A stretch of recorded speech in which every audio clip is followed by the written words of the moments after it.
आसिफ भाई, मैं इस तरह के थर्ड क्लास होटल के कभी करीब से भी नहीं गुजरा। ये तो मैं आपके कहने पे आ गया हूँ। पता नहीं आप लोग कैसे आ जाते हैं यहाँ पे। ना कोई सफाई है, ना कोई बैठने की जगह है। पता नहीं चाय कैसी होगी इनकी।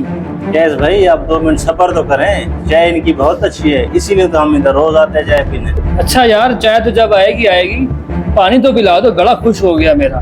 बुलाओ जरा वेटर को। फकार, इधर आओ, बात सुनो। जी सर, आपने बुलाया? हाँ, जरा ठंडा पानी ले आओ। जी सर, अभी ले आता हूँ। रुको, बात सुनो। जी सर। एक काम करो, पहले हाथ अच्छी तरह धो के फिर पानी लेके आना। ठीक है सर। अजीब जाहिल इंसान है, बात करने की भी तमीज नहीं है। ये लें सर पानी। हाथ अच्छी तरह वॉश किए थे ना?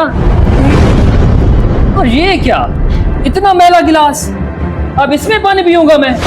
इससे बेहतर है मैं प्यासा रह जाऊं। और ले जाओ इसको वापस, मैंने नहीं पीना पानी। सुनो,